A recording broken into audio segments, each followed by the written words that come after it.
Hello, everybody. Welcome to Irongeek Cast, which I misspelled apparently. 174 Garage Door Pool. How's everybody doing tonight? I'm going to edit that and get that fixed. Oh, you didn't leave my name? That's unfortunate. It's based on your name. I know. It's not as funny. I think it's funnier. You don't think fake news is funny? It's a pun. Oh, fake news. Oh, now I get it. Fake news. Yeah, it is the highest form of humor. Pun. Yeah, I've seen some pictures that maybe alluded to what that is, and it's hard to think that someone thought that was a... Well, no, it's not hard to think. So apparently it's normally kept at the edge of the garage by the door opening, and he saw it on a table, didn't realize it was the same thing, and claims that it was... He thought it was somebody put a noose on the table because he's black, and obviously they're being racist, but it's probably not the case because this exact noose-like apparatus is in every single garage in pretty much the same place right on the left side of the door. So, regardless, he already had like a parade and everything, so like all the NASCAR drivers walked around the track with him. Some shit as his car was like slowly moving there. So all good. So we got a great cast for you guys today. We've got ransomware breaches, general infosec news, all the fun stuff. We're going to talk a little bit about blue leaks and some other shit. It should be fun. Okay, my stream says it's private for some reason. Let me see if I can edit that. So I've been talking to myself. Nothing new about that.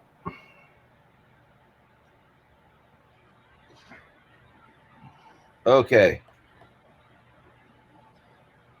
Yeah, we should be public now. Excellent. Welcome to the Irongeek webcast, where we go private for a few minutes and then go public, and then you can hear what we say. Today we got a great cast for you. We got Garage Door Pull is the name of our cast. Actually, we should be able to catch up. I'm pretty sure they'll still have the first part that was recorded. Okay, so it's fake news. In announcements, we have absolutely nothing today. No announcements. But we do have some pinned announcements that we'll go over, and pretty much all of them are already gone, except for some of the September stuff. So BSides Columbus is postponed until August 21st. NOLACon is postponed until September 4th. Houston Security Conference is postponed until September 8th and 9th. COISSA InfoSec Summit moved to September 30th. BSides KC postponed to October 16th and 17th. Hope has gone digital. And Who's Your Hacker Con has been postponed until next year in September. ShowMeCon was canceled. SummerCon was actually not canceled. They went digital, but I didn't know about it. And then I watched it live somewhat. And HushCon was canceled. Yeah, the idea of a virtual conference just isn't the same. It's not the same. It's still cool that you can get the stuff from the con and you can get the information, but it's not the same as being there and interacting with people. It's a webinar. It's a webinar. Essentially, it's a webinar. Although some of the time they will be drinking while giving you the webinar, which I imagine happens during real webinars as well. Just covert. We got some good stuff today. We're going to be talking a little bit about blue leaks. We're going to be talking about Evil Corp's new ransomware. We're going to talk about Revel and how it now stands for point of sale systems. And we're going to be talking about a few various leaks and some botnet stuff. And then we have some wonderful stuff under other shit. So I guess we'll get going. How was everybody's week? Generally okay. Working on fixing some fucking YouTube settings I botched. Yeah. Can't complain. Good thing you've got all those talks backed up elsewhere. Yeah, I do. But YouTube decides to ever follow through with their informational hacking ban bullshit. yeah, I just got one of the ones a message today that one of my ones is not eligible to be on it. It violates the rules. I'm not sure why it violates the rules. Because some spaz reported it. And whoever was assigned to review it didn't understand it well enough to know whether or not it was legal, so they said it's not. I bet you $20 that whoever that no one actually ever reviewed it. It was done through a quote AI. Possible. Maybe just the right keywords. Or if they review it, they review in a very narrow thing. It's not. Is this from a hacker conference? It is. Does this contain hacking material that can be used, contain information on how to hack a company and therefore perpetuate illegal acts? Well, that'd be pretty much everything on my fucking channel. Yeah. And does it not have an educational context behind it? And well, depending on how well trained the moderator is, they can go ahead and remove it. Like the best comparison I have is a popular YouTuber had a live stream going where he encouraged all of his fans listening to spam the channel with their answer to a question he asked.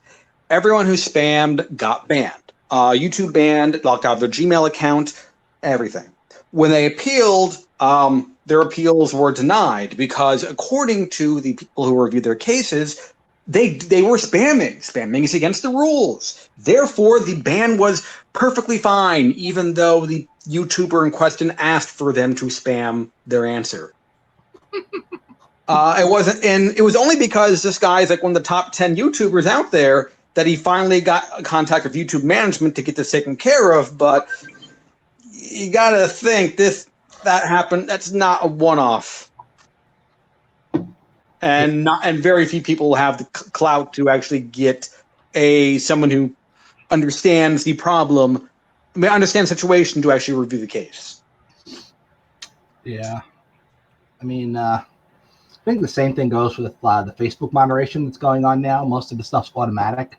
It's like if you upload a photo they've seen before that got somebody banned, you're automatically banned, even if the photo is perfectly normal. Oh shit! I think I just found one of my videos. I was at Nolicon doing the whole absinthe ritual with the knife and the pouring it over, and I can't remember all the details. And apparently, it got copyright claimed. I'm assuming because there was some music playing in the bar in the background.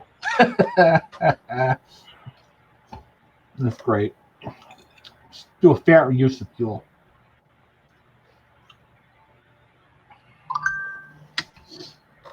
Man, I'm popular during the cast. People keep freaking messaging me. Well, let's get into the show notes. What's the first thing we got up?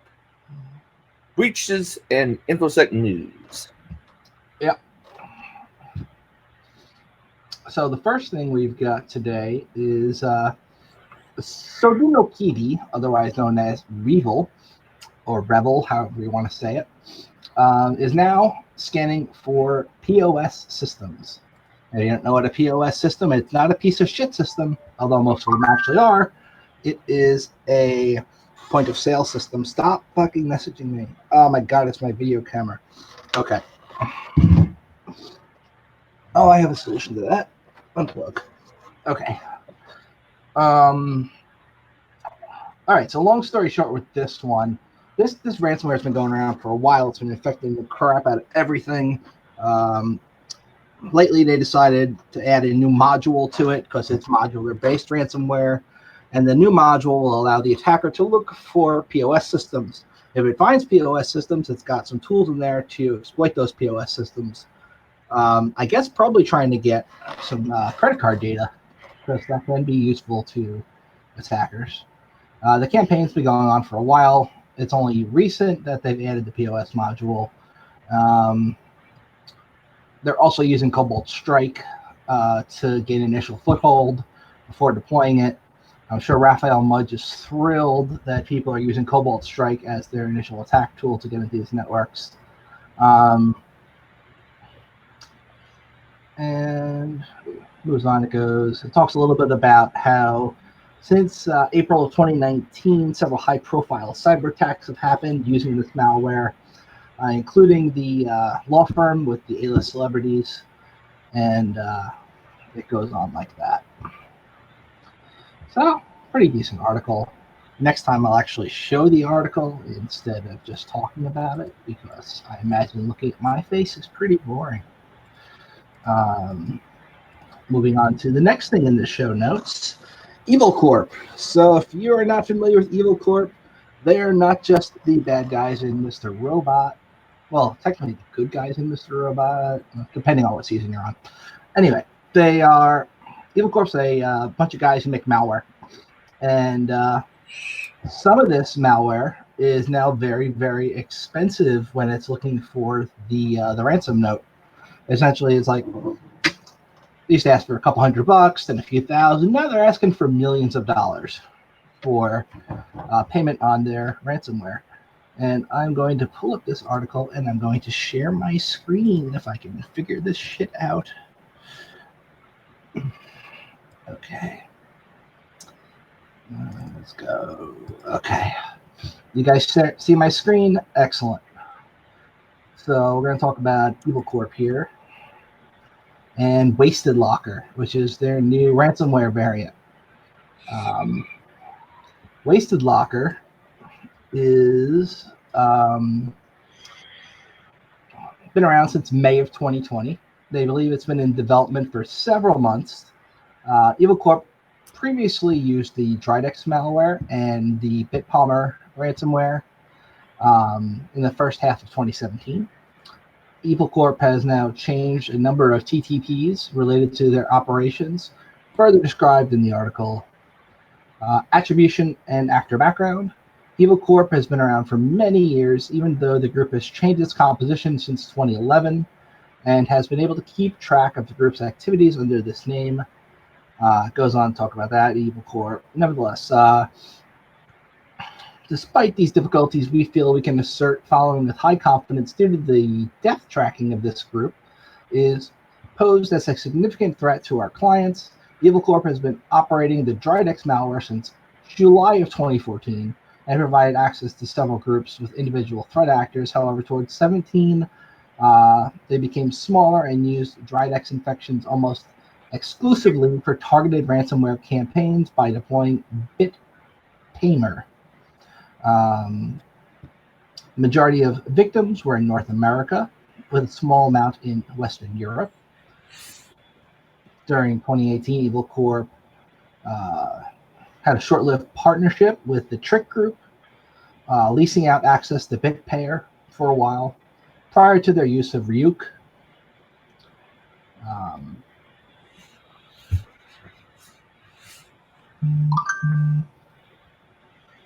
This article goes on. Most of this is pretty... All right, so technical analysis is what we care about here. All right, so the Cobalt Strike payloads are embedded in two types of PowerShell scripts. The first type targets Windows 64-bit and decodes a 64-bit payload twice, then decrypts it using AES in CBC mode. The AES key is derived by computing the SHA-256 hash of the hard-coded string. And there's a long string here that I'm not going to read out. And the initial vector is derived from the first 16 bits of the twice base 64 encoded payload. The script converts the decoded payload to bytes and allocates memory before executing it. So they are using some off-the-shelf Cobalt Strike stuff. Once they have access to the system, then they deploy their ransomware. So, fun stuff. There's another article that's linked. It's about the same exact thing, except this one is a little bit less technical. This one is from ZDNet.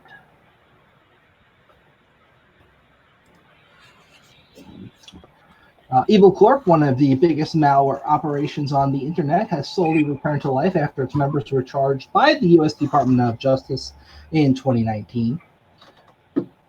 In the report, A Fox IT, a division within NCC Group, has detailed the group's latest activities following the DOJ charges. And it goes through the Evil Corp history, which we don't care about, the aftermath of the DOJ charges, which we also don't care about, and Evil Corp starts deploying wasted lockers, which where we care about. So the new ransomware Wasted Locker, based on the file extension it adds to the encrypted files, usually contains the victim's name along with the string wasted. Security researchers say that analysis of the new ransomware has revealed little code reuse or similarities between the other ransomware that they've used before. So it's written from scratch, obviously, or at least not using a lot of the same code. Ransom demands are now in the millions. So, like, this is ransomware that's not like some idiot double-clicked on an executable attached to an email. This is like they've been in your systems for a while. They know you've got money, and now they're going to screw you over type stuff. So far, there's no data theft or leak site associated with this Wasted Locker ransomware. That's interesting because so many of the groups nowadays are stealing your data in addition to encrypting it and then saying if you don't pay, they're going to release your shit. But that does not look like the case here, which I guess is pretty good. Not too evil, Evil Corp. And that's all we really have for that article. Fun stuff. Next, we've got Blue Leaks. So this one's been blowing up Twitter all week. You've probably already heard about it, but if you haven't, Blue Leaks is a leak of an IT company that hosts the websites for a whole bunch of police departments. And somebody got in there, and most likely they uploaded a ASPX file to one of these providers, and then from there they were able to go in with like a reverse web shell and pull down data, maybe do some privilege escalation first, and pull down data from all the other police departments that hosted their stuff with this company that ran IIS 7.5 to host everybody's stuff. Not the most technical hack, but it's still impressive in the amount of data they were able to extract without getting caught. 269 terabytes, not terabytes, gigabytes of data. And it was in a compressed tar file, and everybody was spreading the link around on Twitter saying, download this, F the police. And then Twitter said, screw you guys, and they banned the account of DDoS Secrets, which is a WikiLeaks type site. And people were all pissed about that and were tweeting for them to unban it because Twitter did not ban WikiLeaks when they released Hillary's emails. So why is this so much worse? Twitter's been silent on that front. And actually, they did answer that a while back. They did? What did they say? They instituted a policy within the past few months that stated, in the wake coming towards the election, they will not permit any hacked information to be published on Twitter. Oh. Twitter has some weird ass policies also. Like, they censored one of Trump's tweets because it sounded like is incitement of violence or something. But what it was is basically saying if you decide to do something illegal, we're going to have the cops come in on you. What was it about setting up an autonomous zone? I think it was the whole when the looting starts, the shooting starts. No, there's something else more recent than that. Oh. Yeah. Twitter has different rules for different people. Anyway. Oh, yeah, blue checks. So going with the Blue Leaks stuff, if you're interested in it, it's really not that hard to find either the torrent file, which is hosted on Internet Archive, which is also getting sued in an unrelated event because they let some ebooks go. They released some ebooks that were copyrighted for the public to be able to download. The authors decided to band together and sue them.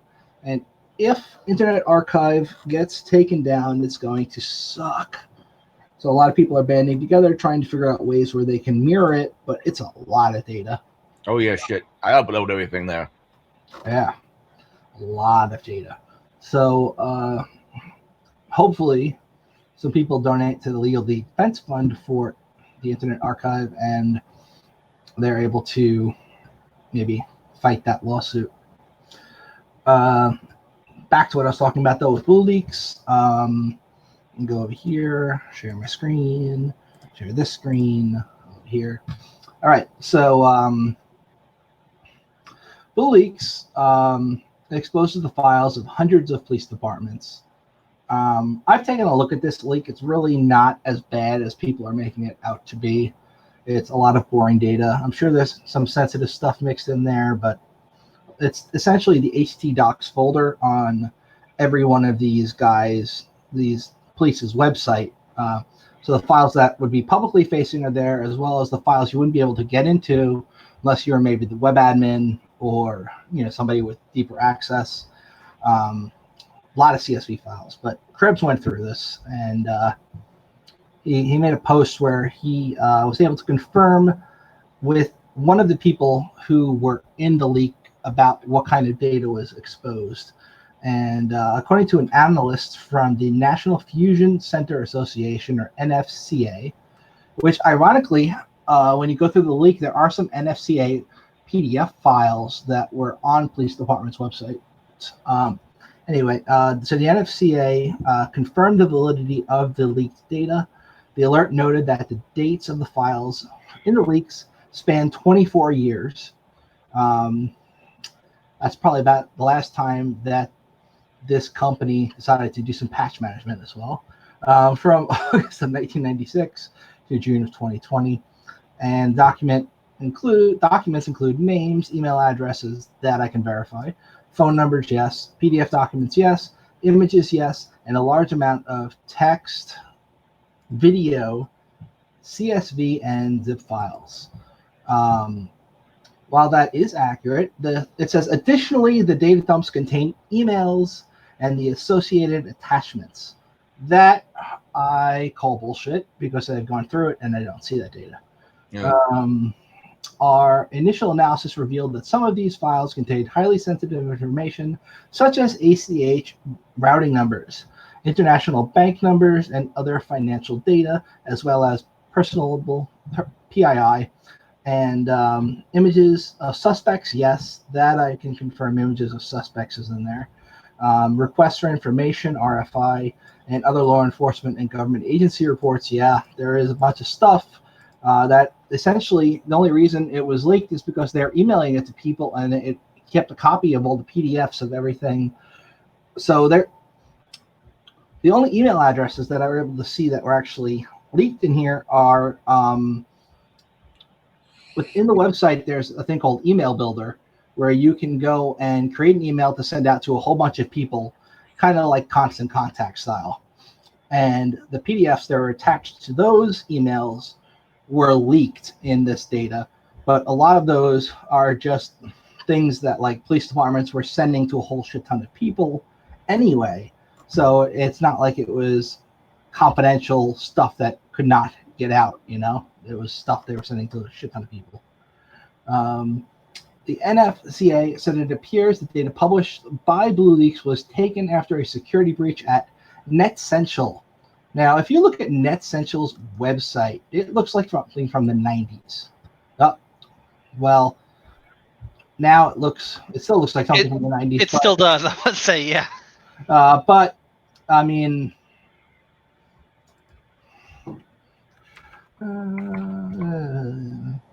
NetCentral. Was it Com, I think? Com? No. There you go. So if we go back maybe a month, history.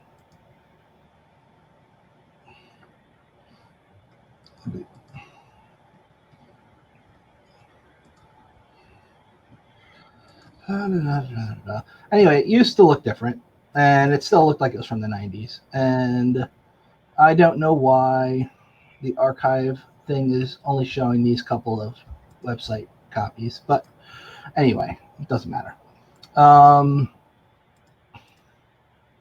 So this company essentially ran the websites for a bunch of police departments, and they did it on an IIS box. And according to Shodan, that IIS box was running 7.5. They've probably updated that since now, but still, if you're running a commercial website for hundreds of police departments, you probably shouldn't be running it on IIS 7.5. I wonder how good the security of various police departments' computer networks actually is. I've never actually been tested one. Frank, if you check the chat, I put a link in there to archive.org that has their old website from looks like last year, I think, or no, this is 2018. Because I think you can expect that the security varies wildly. Yeah, let's look at this website. This looks like something from AOL days. Yeah. And yeah, security does vary because, again, it's all government, so government has various standards or lack thereof of standards, so, and their followance of it. So. I mean, generally, a lot of this stuff is not going to change until, the changing of the guards. Like, we still have people who were born before World War II in running, leading things. And then in the context of not many of them are very tech savvy. Wow, your mic is very far away. Yeah, you went from normal to very quiet. Now he's muted, so okay. But I mean, yeah, that's true. That's actually a big thing here. Like Texas DPS, it wasn't until the last, I think, 10 years they actually started getting more and more computerized because the old dude who ran it before was like very anti-technology. Mm-hmm. And now they've actually done some pretty big changes to get things modernized.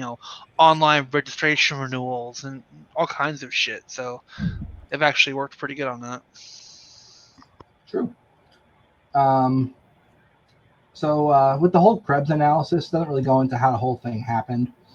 But from looking at various sources, people were saying essentially they had many of these websites run by the police departments would allow you to upload things, and there was no filter on what you could or couldn't have uploaded. So somebody most likely uploaded a .aspx file that they crafted with MSF Venom that did a reverse shell, and once they were on there, they did privilege escalation and then had access to everything and pulled it all down. Yeah, that's what people are saying. Now, whether or not that's true, I don't know. But it makes sense. All right, so Blue Leaks. Anybody else have anything about Blue Leaks that's interesting? No, not off the top of my head. All right. Nope, not me. And of course, we have the fallout that we were talking about earlier. You guys can still see my screen or not? All right. Twitter bans DDoS secrets. Now, I had not heard of these guys before this happened. Apparently, they're like WikiLeaks, and I've probably gone to their website before and just don't remember. But they are in a WikiLeaks alternative site, they claim. Prior to the ban, which was enforced today, the account belonged to an activist group going by the formal name Distributed Denial of Secrets. On Friday last week, they published 296 gigs of data, yada, yada, yada. They claim it's from Anonymous. Now, what Anonymous is today, who the hell knows? It used to be a loosely affiliated bunch of people with similar ideological ideas about stuff. And it used to be a bunch of man children, and often a lot of them literal children. Doing things for shits and giggles. Yeah. For the lulls. Yeah. It just weird to me that I see all these quote unquote respectable people and activists who only know of anonymous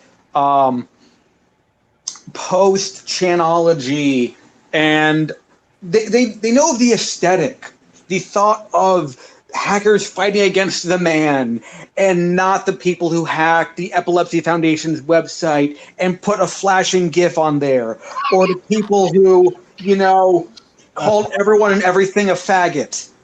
More right? in 2009. I mean, to be fair, 4chan is like the cesspool of the internet, and that's where a lot of the anonymous stuff started.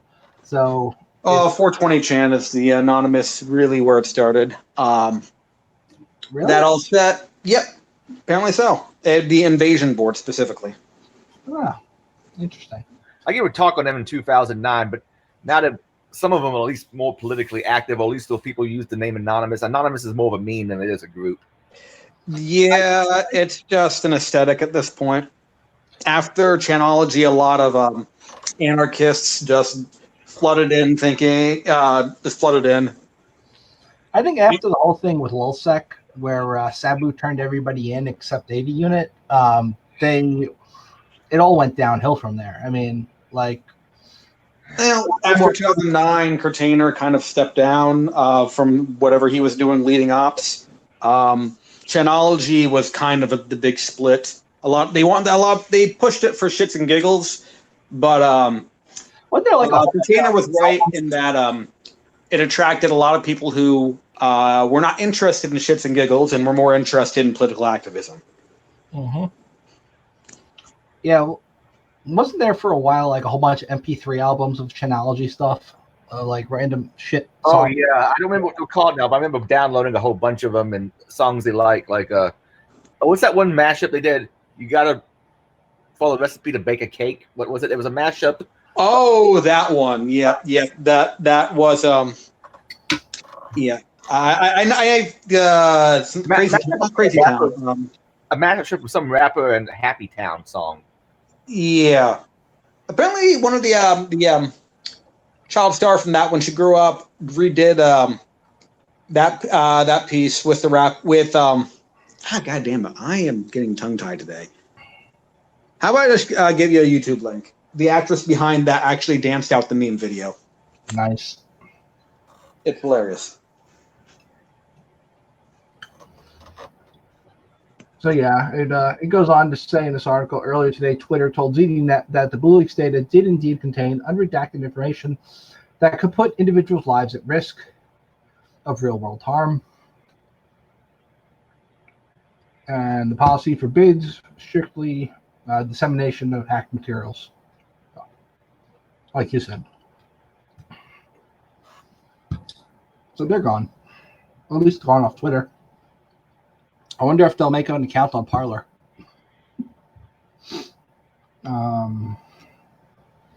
Next.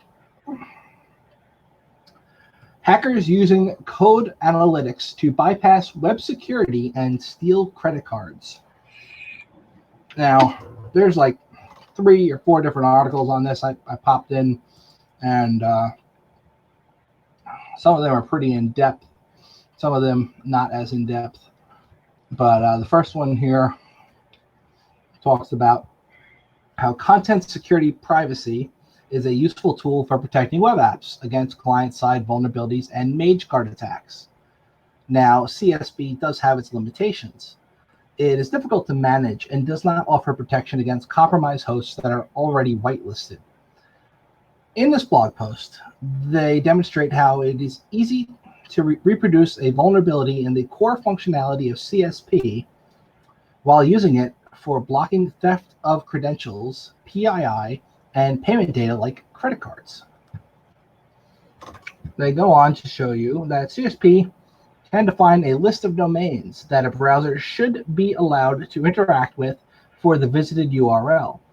Designed to guard against cross-site scripting attacks, CSP helps control which domains can be accessed as part of a page and therefore restricts which domains to share data with.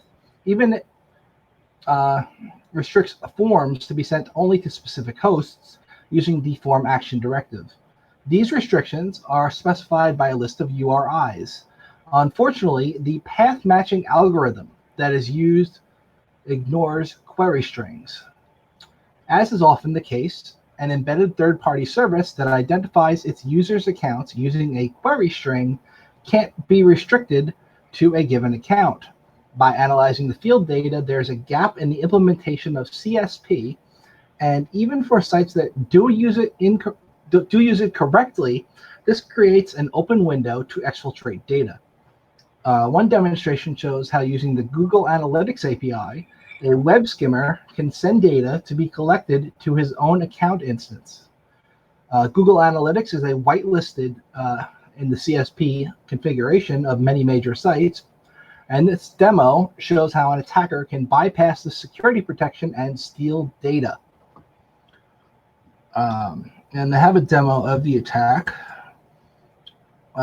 which unfortunately is not a video, so I can't play it, but it goes pretty much in depth on how to do this attack and talks about strengthening CSPs, rule sets at the bottom. We're not going to show you how to do this attack because, one, I don't know how to do this attack, and two, there's no video. So that's that. Now, there are 2 other articles about this if you want to read more about it in the show notes. The show notes are linked in the in the YouTube section there by this video somewhere that Adrian put it. And next, we have Home Chef has a leak of their customer data. Now, if you have not heard of Home Chef before, they're one of those services that sends you food because people are too lazy to cook for themselves. What happened? Well, according to Home Chef, what happened? Protection of customer data is a top priority for Home Chef, and we work hard to safeguard our customers' information. We recently learned of a data security incident impacting select customer information. Now, that select customer information is names, emails, hashed passwords, frequency of delivery, and a whole bunch of other fun shit. But they don't really talk about that here because this is their damage control website. So we got email addresses, name, phone number, encrypted passwords, last 4 digits of credit card. At least it's only the last 4 digits of the credit card. It could be a lot worse. And other account information such as frequency of delivery, mailing, all that shit, like I just said. What is Home Chef doing to address the data breach? How are you sure it will not happen again? Standard boilerplate bullshit. Protection of customer data is a top priority for Home Chef, and we work hard to safeguard our customers' information. So, boilerplate answers for most of these questions. Are customers being notified? Yes. They are emailing the customers to let them know that their shit was owned. And that's Home Chef. Next is one I really like, and this is next to Blue Leaks. This is my favorite one of the week, and it's really ridiculous. So, telehealth app. So essentially, telehealth apps let you visit your doctor without going to your doctor. Sometimes your psychiatrist without actually going to your psychiatrist over your phone. And this company had a user who went to go view the archive of his own sessions. And in there were the sessions of other users. That's great. So he could look and see in his legitimately logged in. It's like this guy was a hacker and he fucked with the APK file and like found like, oh, I can traverse a directory and see other user stuff. No, this was actually just using the app normally. Went to go look at his stuff and there were videos of other users' sessions. Now, in the US, we've got HIPAA, but in the UK, where this app is centered around, they've got the GDPR and the other stuff that is in here. Forget what it's called. Essentially, this is a big no-no. The company confirmed the breach, saying a select small number of users in the UK were able to see other users' sessions. It claims that 3 users were able to access other patients' data. Now, that's probably 3 users who realized it and told them. I'm imagining a lot more than 3 people probably were able to view other people's data. And it's not clear how many patients' consultations were erroneously presented to those 3, or whether they could have been able to view each other's. Now, no real explanation as to what caused it. It was a software error, not a malicious attack. The problem was identified and resolved.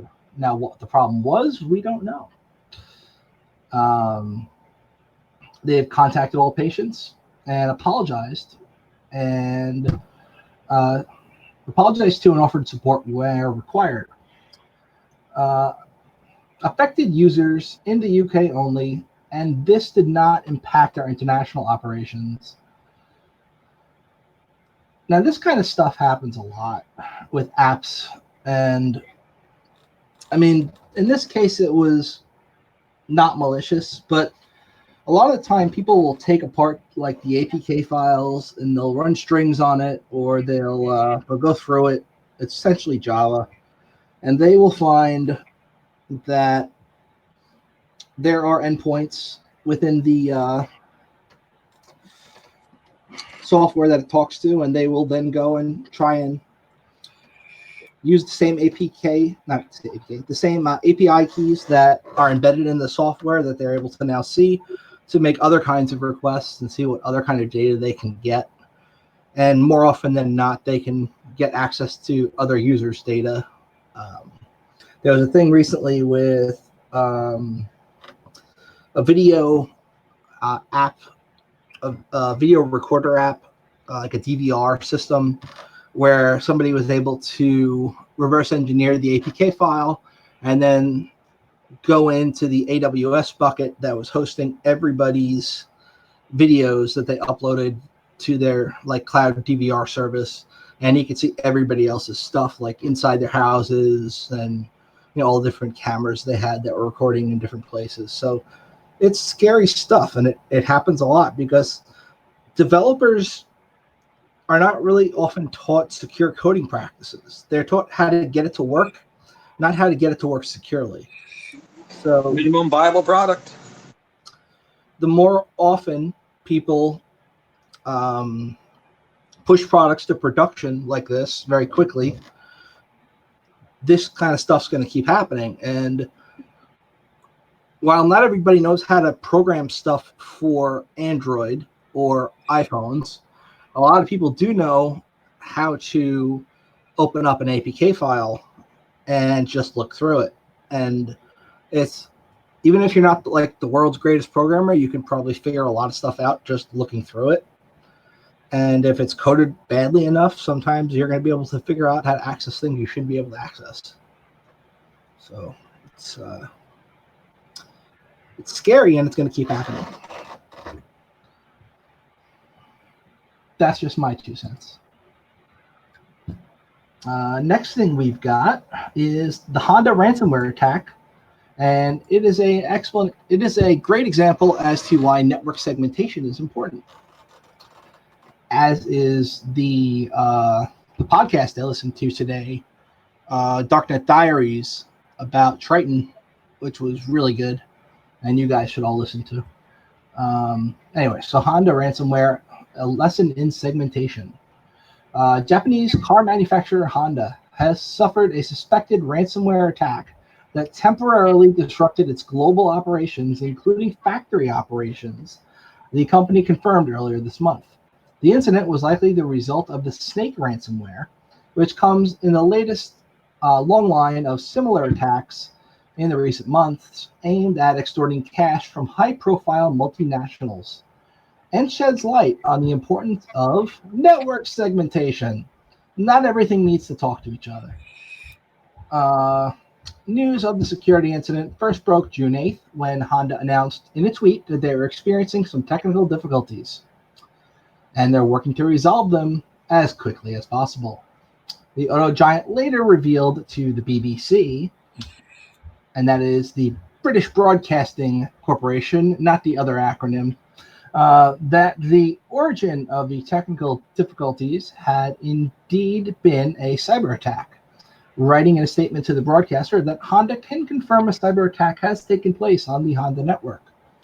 Honda added that the attack has an impact on production systems outside of Japan, stating further that work is being undertaken to minimize the attack and restore full functionality of production, sales, and development activities. According to Malwarebytes, who later analyzed code samples posted online, the cyber attack on Honda was likely ransomware attack belonging specifically to the Snake ransomware family, also known as Ekans. Now, I wonder how they figured that out. I'm wondering if they went to like VirusTotal and they looked at the IP range that Honda owns and saw who uploaded a code sample there, and then we're like, oh, well, somebody uploaded Snake from Honda's IP space. This is probably the ransomware they got hit with. That's just a theory. According to Bleeping Computer, this relatively new variety of ransomware is reportedly unique in that it lays siege to an entire network rather than just individual workstations. The ransomware attack is likely to have financially impacted Honda, which is one of the world's largest auto manufacturers, employing 200,000 staff on its payrolls in operations that span across the globe.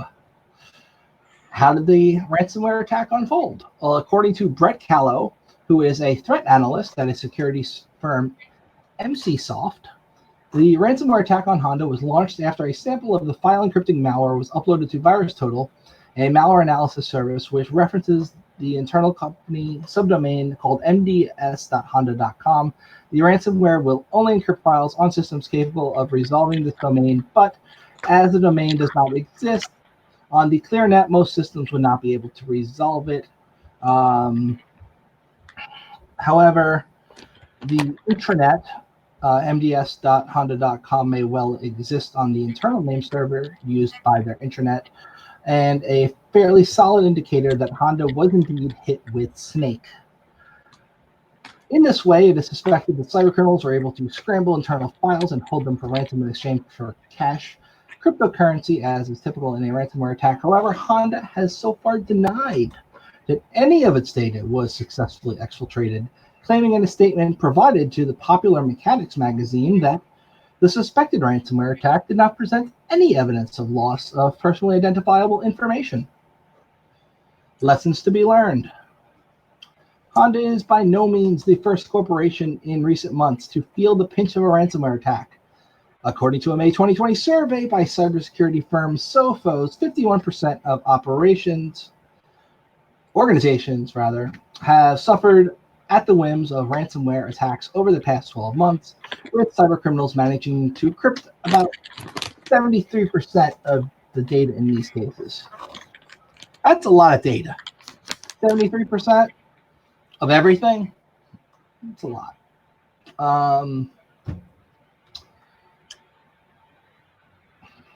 And the article goes on a little bit more, but nothing else in there is really all that interesting, except for the threat posed by ransomware should be matched by an equal response. In other words, get a sock. Get a sock! If somebody had been watching, this shit would not have happened. Or it would have still happened, but they would have been notified about it first.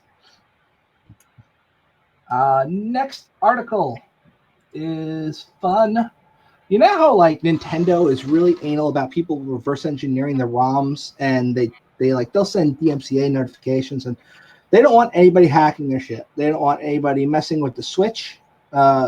If there are websites that were hosting like methodology as to how to reverse engineer the Switch with a RCM jig and shorting out some pins and booting into RCM mode and changing some stuff and being able to run like an alternative operating system where you could run emulators and like modify your save game files.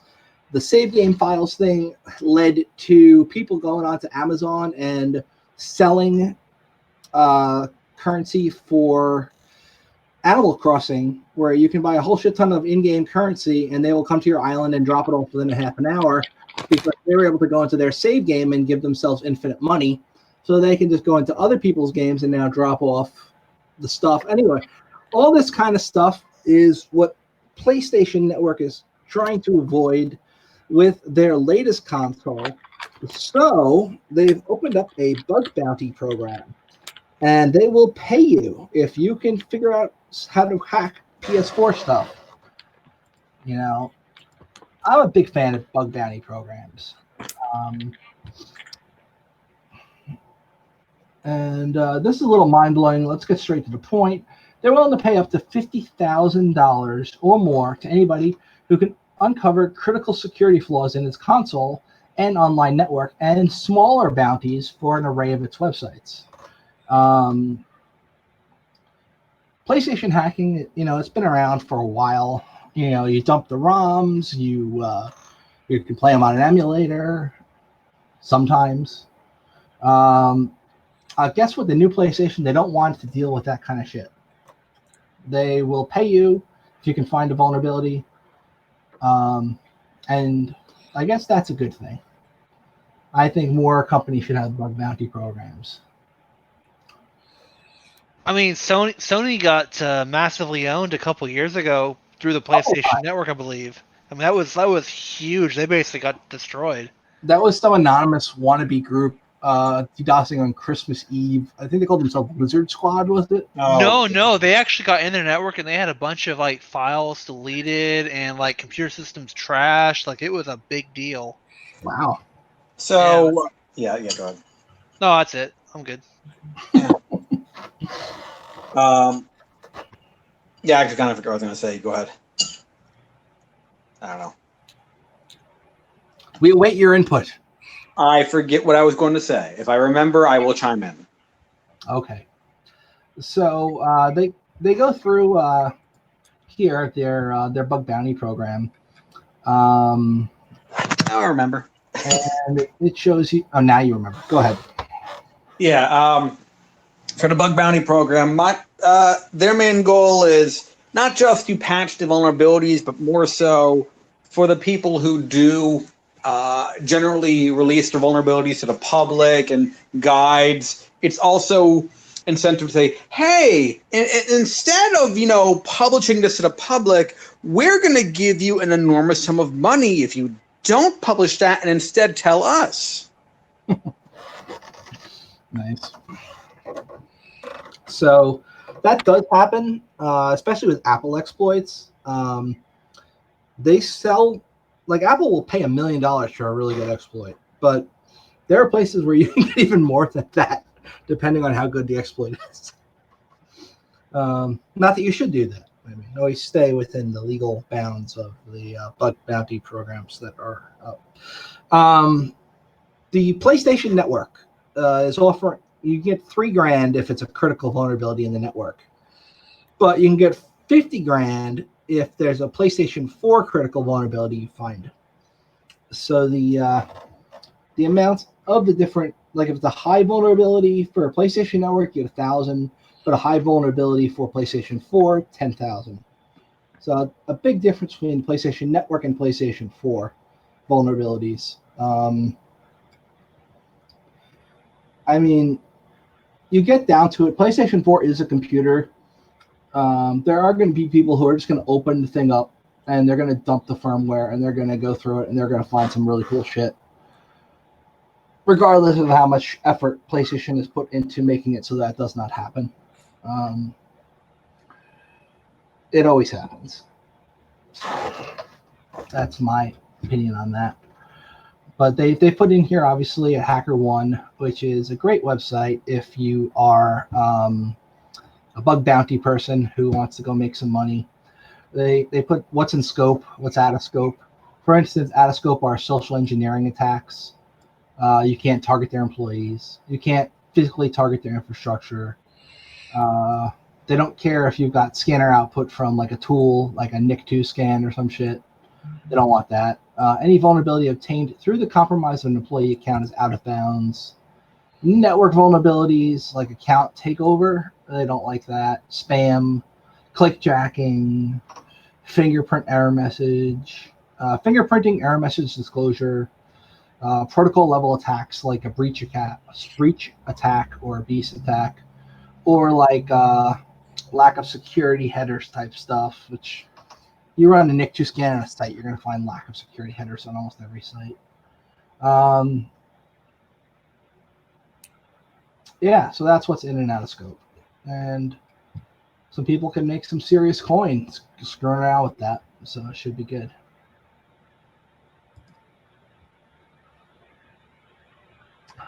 Next, All right, so there was this bullshit Twitter leak recently, which is not a leak. So they're talking like, oh, it's a data breach. We have to notify our clients, our business clients, of this horrible data breach. You know what this data breach is? It is when you're filling out some forms on the Twitter website for business. The information you put in those forms stays in the cache on your computer. That's the breach. I wouldn't even call that a breach. Poor coding practices, maybe, but like that's not a breach. You have to have physical access to the person's computer. Oh, if it's a cache, couldn't theoretically another site. Cross-site scripting type shit, yeah. But Well, not, I mean, the load information from the cache. yeah, like some beef type stuff, right? I'm not an app dev, so I could be way off there. I'm not either. But from my understanding, you would need physical access to the machine for this Twitter breach to make sense to be able to get the data they put in these forms. So it's a teachable moment, according to security researcher Craig Young. Where the incident could still provide. All right, stupid bullshit. It is a stupid bullshit vulnerability. I shouldn't even have put it in the show notes, but I just wanted to call out what bullshit it was. So I did. Now that ends the cool section of our show notes, and now we have just the random shit that's left over that we couldn't put in the other section. The first thing is this New York Times, Post rather, thing that I found and I thought was pretty funny, of this guy forcing himself into a Walmart. You can probably see this on my screen here as I continue to talk. He's just shoving the dude, falls on his ass. And then he continues walking in, like, screw you. And the guy's like, get out, pushes him again, keeps on walking. Now, is Florida requiring people to wear masks in public now, or is it Walmart specifically in Florida? I know they're not doing it up here. I think it's a store-specific thing. Like, actually, from the article, I think it said specific county is doing it. Okay, so it's a specific county that's doing it. Like the county I live in, you have to wear a mask to go into any store. So I'm not in Florida. Anyway, fun video. Dude does not give a shit. He's like, going to get my stuff, screw you. Next, we have Pentagon's top... A Defense Department official confirmed on Tuesday to The Hill that the Pentagon's top technology official and his deputy are resigning next month. Mark Griffin is the Pentagon's first Undersecretary for Research and Engineering. All right. Well, you heard it from the website. So the Pentagon's top technology official and his deputy are resigning next month. A Department of Defense memo confirmed. Mike Griffin is the Pentagon's first Undersecretary of Research and Engineering, and his deputy, Lisa Porter, are leaving. The resignations were reported by Inside Defense. Griffin took on the role in 2018 in a letter to staff that a private sector opportunity had presented itself. That sounds like a good excuse. Maybe he doesn't want to deal with the shit show that is government IT anymore, in my opinion. And the article just goes on, talks about them leaving, and that's not really all that interesting. It's always, don't want to go down with the ship type stuff. So, I'm going to close that out and close this out. And then we're going to go to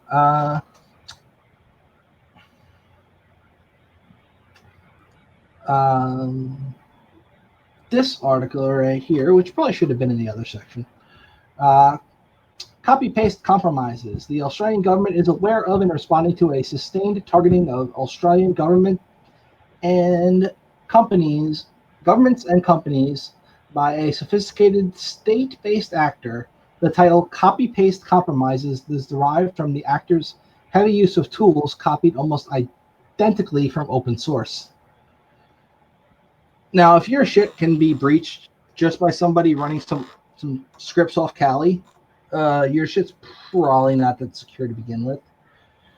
Article goes on to talk about where the attacks match on the MITRE attack framework. Some prioritized mitigations, how they need to patch stuff, how they need to start using multi-factor authentication, additional recommended mitigations.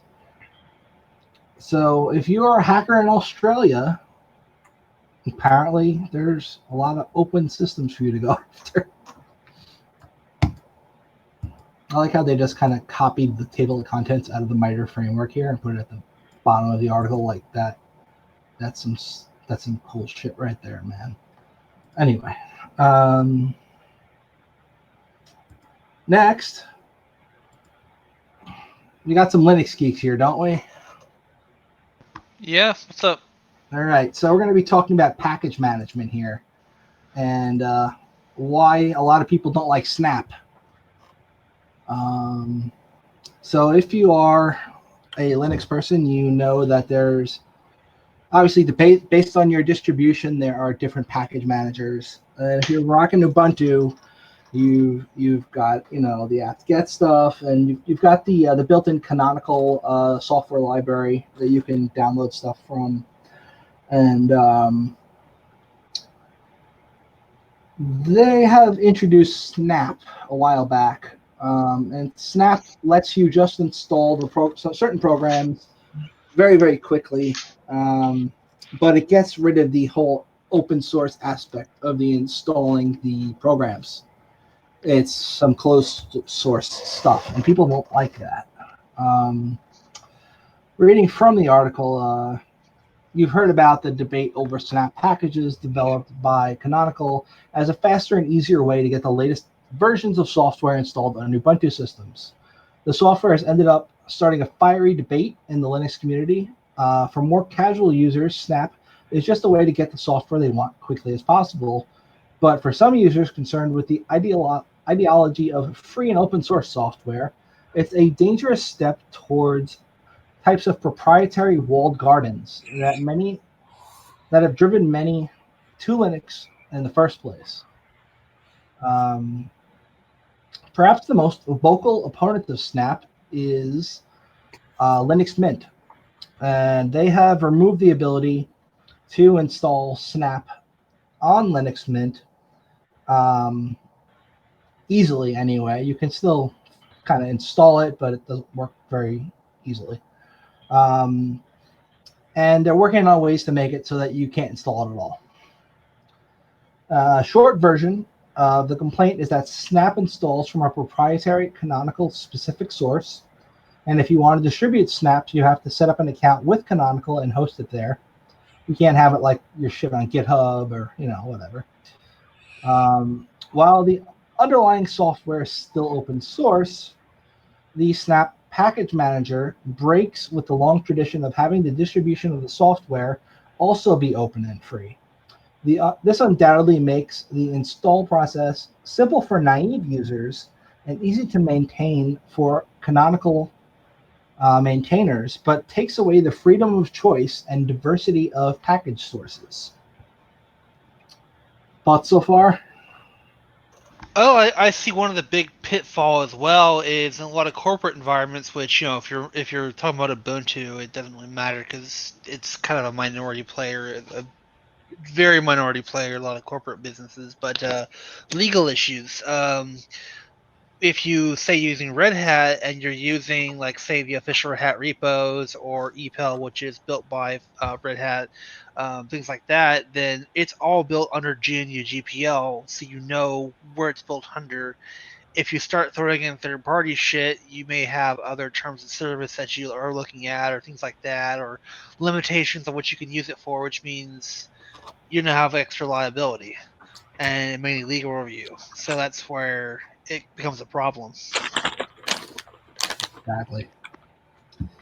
To understand the situation, we should probably take a step back at what snaps actually are. Put simply, they are containerized software packages that include libraries the given program requires to run. The idea is that the developers could release a single snap that would work on essentially any modern Linux system rather than having to create a distribution-specific package. In theory, this saves time and effort on the software developer's part and makes sure that users of more niche distributions can get access to the software that they want. Naturally, there are some downsides to distributing software like this. For one, a snap package will always be larger than a traditional package of the same program, and all the dependencies obviously need to be shipped with it. Since many programs will naturally have the same dependencies, that means a system with many snaps will have many duplicate versions of software installed and redundant data. Although, Yeah. what? Oh, I immediately thought, yeah, because you're going to have duplicates. For example, if you have libc, which is a very common library, everyone's going to have their own version of it. And not to mention, if your snap is running and it's containerized, it may be using an old version of that library, which is vulnerable. So you may have multiple versions of a vulnerable library out there. Right. Very good catch. Snap packages also tend to be a little bit slower to run, in part because they actually are a compressed file system image that needs to be mounted before it can be executed. Some users find this element to be specifically annoying from a system maintenance standpoint, as every snap package you install will actually show up as a mounted file system. There's actually some talk about adding a special flag to mounted snap packages so that common tools like mount or lsvlk will not show them. But that leads to its own problems. After all, there's value in being able to determine just how much of your disk space they are taking up. The article gets a little bit more technical, talks about Snap Pro package for Chromium, and it just goes on about Snap's future.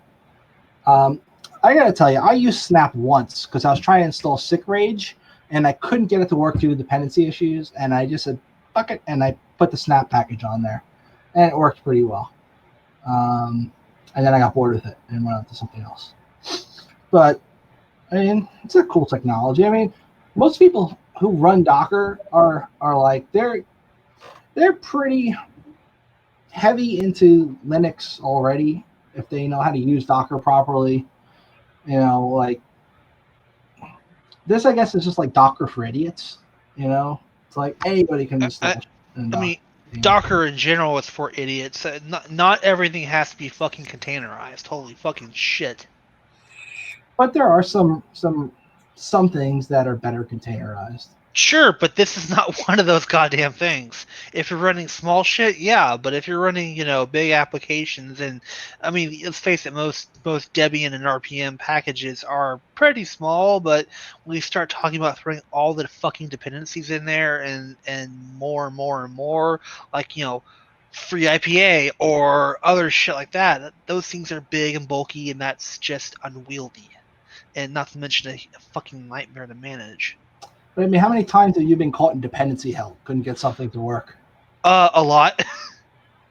So if you're freaking going like onto websites looking for like .deb packages, yes, something I've done that before. Yes, I fucking hate that, but I've done it. Yeah. It's a pain in the ass. That's why earlier I was talking with some coworkers and they were saying, about using Smitty, which is a tool in AIX to help manage a lot of system tasks because it'll pass the flags for you. And I told them, okay, you don't like me using Smit? All right, I challenge you to solve RPM dependency manually. Good luck. Have fun with that. There are some security-based tools that I've used. One of them being an IoT-specific type tool for like industrial type networks. And this particular tool was a gigantoid pain in the ass to install, and you have to email them to get a copy of it. Once you've got a copy of it, you need to fool around with it for like 4 hours to get it to work right, and then it works. But I mean, like, you don't have any support for it. But this is an application you run on demand. It's not a persistent service, is it?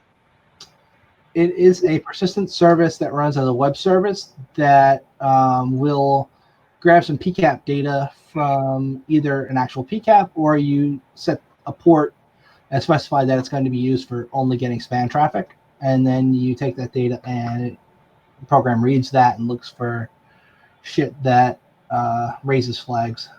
Okay, so that sounds like something that should be installed via RPM or dpackage or shit, a fucking binary file. Hell, I don't. It's Something distributed else. as a .deb file with a whole shit ton of dependencies for software that's like 8 years old. That's cool. That's fine. Hey, you do that, then you To get around that, they have a tar.gz file that's got all those dependency .debian files in there. Well, and if you run their official installer, it's supposed to install all of those, but their installer breaks right before the point where it gets to that. So you need to manually do like a dpkg-i star.deb and extract all that stuff into a folder. That's how I got it to work. You can't install it using aptitude. It's all deb files. So Well, okay. Again, I'm primarily a Red Hat person, but there should be a way to install Debian packages there with is aptitude. dpkg-i. Yeah, so I mean, if you just do that with the base file, the base deb file, you should be able to just have it dep solve for you. Yeah, it doesn't work that way. Well, that's a shitty ass piece of software then. So the installers are deb file, but in order to, you don't directly run that deb file. You need to run like a bash script that's going to call that deb file after it installs all the other dependencies, but it breaks because when it tries to extract the tar.gz file, the syntax that's used between different versions of Ubuntu for extracting tar files is very, very slightly different between 1604 and 2004.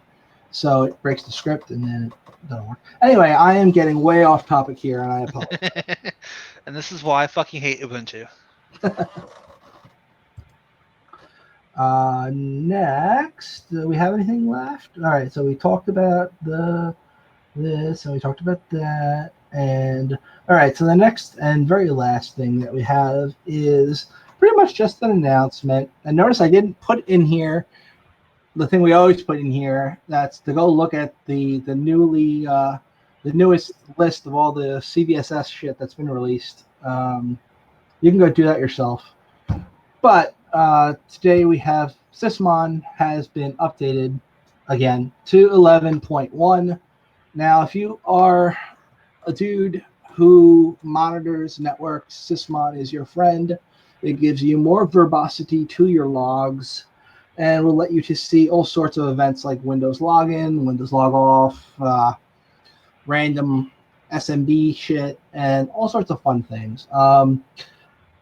It is your analyst's best friend, assuming that you've got some space to store these logs somewhere and you're not paying a shit ton for log storage. If you are, you're going to be suppressing a lot of these Sysmon events.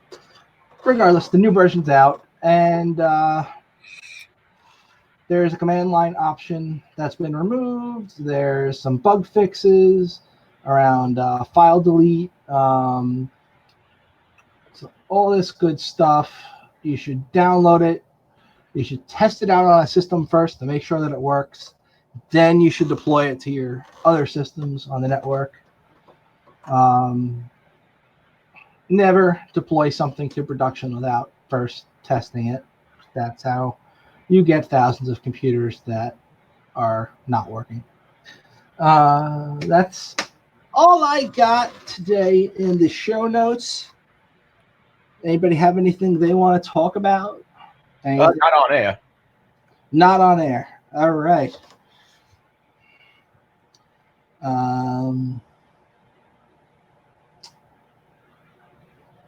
I've got very little else to say. I've got, let me stop sharing here because that screen doesn't matter anymore. I've got this great book that I'm going to plug. I just started reading it and I really like it. I recommend if you're interested in open source intelligence, you read this book. It's a good book. I can't quite make out the author. It's not focusing. You have Name a the book's not even in the. Oh. You have a potato webcam. Anyway, it's a good book. What's the name? Open source intelligence. I can't actually read the text. It's that blurry. Really? My webcam sucks. Hold on. Let me see something. Ooh, open source intelligence techniques by Okay. Yeah, I can see that. I can read the title. I just can't read anything below the title. What's the name of the author? It's still blurry below the title. Michael Basil. Him. Yeah, good book. Yeah, he's an interesting guy. Apparently, he's taught more law enforcement his kind of techniques. But for my conversations with other people in the OSINT space, he's a bit of a polarizing figure. But that's just his personality. The information he has is still interesting. Yeah. Some good stuff in there. He used to have a website that you could go to, and it had a whole bunch of free tools you could use. And those tools were awesome for OSINT, but he had to take it down about a year ago because he kept getting like all sorts of Legal threat? threatened with lawsuits. And but those weren't his tools. He just embedded search engines from other sites. a lot of what he did was, yes, it was essentially Like I remember that web portal you one talked of them about. would It's like search with the phone number search tool he had. That would literally just search all the other phone number search tools and aggregate the data for you. But it was not like unique, But anyway, it was useful. The one thing that struck me as odd from one of his previous books is, considering the degree of, and I don't want to say paranoia, but just how aggressive he was, or how thorough he tried to be with trying to make sure you did not leak your personal information to others. His mention of saying, go ahead, get an antivirus. Here's my recommendation. He adds that to the book. There's a chapter now about securing your system, and he recommends using a completely separate computer to do your investigations and virtualizing like Debian or Ubuntu on it. So no more recommendation of antivirus that'll collect the file names of everything you have in your computer as well as hashes? He might have said something about that, but I don't remember it. I remember him recommending that you install antivirus, but that's on your host machine, not on your virtual machine. He didn't mention anything about putting it on the virtual machine. Okay. But I mean, there's like a whole nother chapter in this version of the book that wasn't in the last version of the book, apparently. That's about just setting up a secure environment, because he observed like police cars doing an investigation on a suspect on a Windows XP based machine that was in the car, and like just going to websites in Windows XP in Internet Explorer. And he's like, this is not good.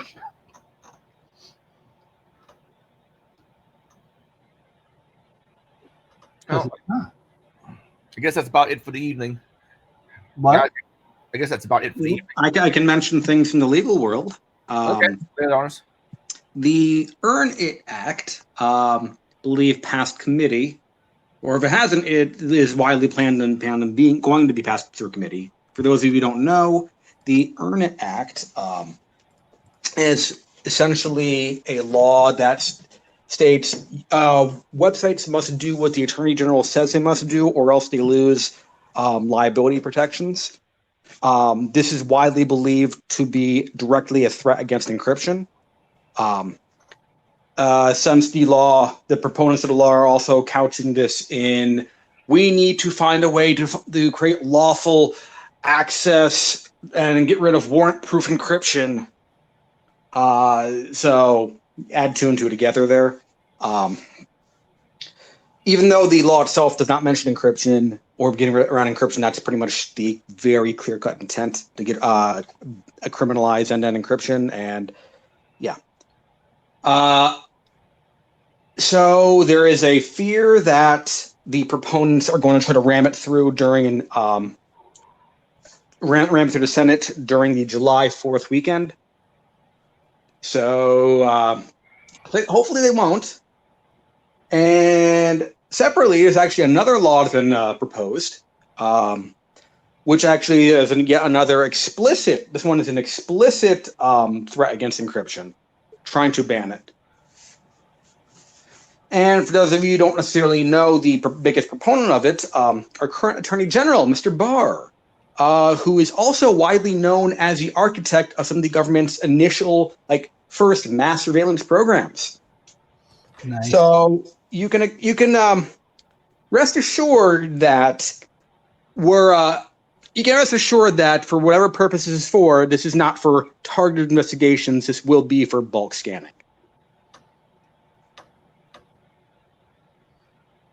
Well, I mean, I'm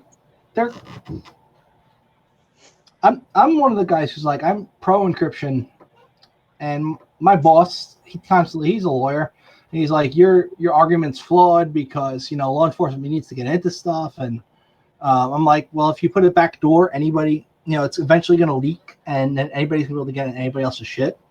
So the people who the same government that lost its closest guarded secrets multiple times wants to be able they want a back door that they promise none of the bad guys will use. How many times has the NSA been popped? Exactly. I mean, if you keep your top secret spy tool secret, it's like, what are the odds you're going to keep an encryption key? So, I mean, the second they give the encryption key to law enforcement, they might as well just give it to everybody because, cops are going to take that shit. They're going to give it to their friends. It's not going to be kept a secret.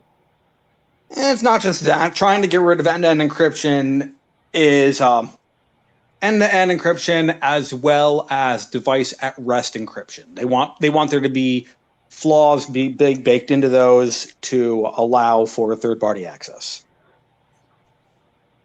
And if you allow the FBI, you also essentially have to allow every other nation's law enforcement in the entire world, because this is a globalized society.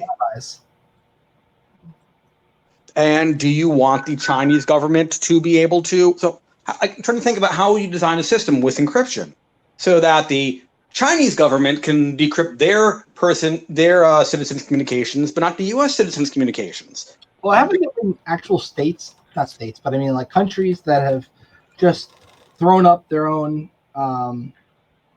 encryption key for what the fuck? Sorry, a little tired.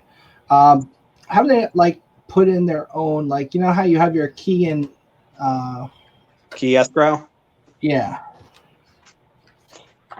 And so everybody can either use it or have that error that says, your data is not safe. It's not encrypted.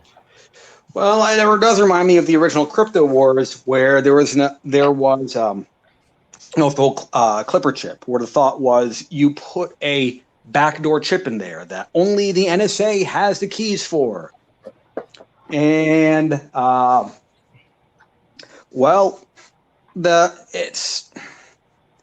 that specific case, it was found that it was the same decryption key for every single, in that case, encrypted phone. So Matthew Blaze, I believe, reverse engineered the chip, found the decryption key, and said he can now listen to everyone's communications who bought this phone. That was actually something I saw recently about an encrypted phone manufacturer getting popped by the FBI. I have to find that article. That was interesting shit. Essentially, there's this organization. They would, from what I remember, they would make specific phones that had the GPS removed and had the all the other shit removed, and it had encrypted apps on there. So their target demographic was drug dealers, and these phones would be extremely secure for and even used it had networking settings in there that would automatically VPN everything through the company, and I think the FBI or some agency like that got a hold of the VPN creds and started owning all the phones.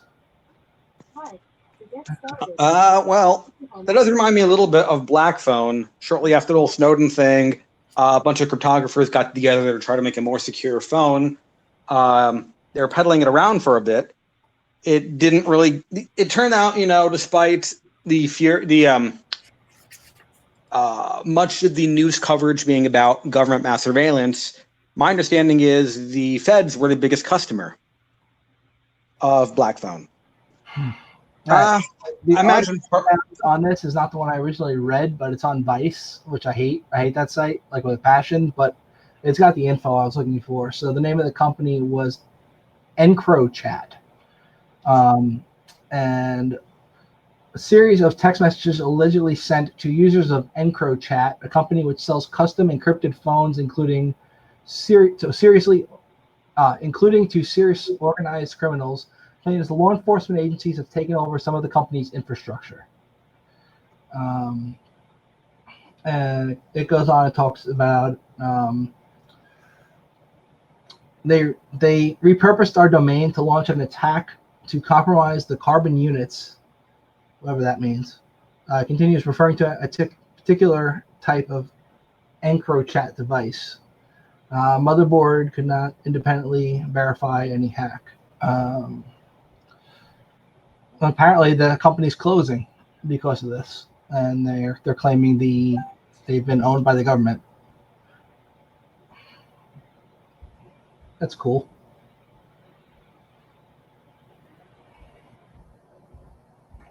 A British hitman who assassinated another crime figure apparently used EncroChat phone with his associates. And it goes on like that. Bullshit. Anyway, I divert. I cede my time.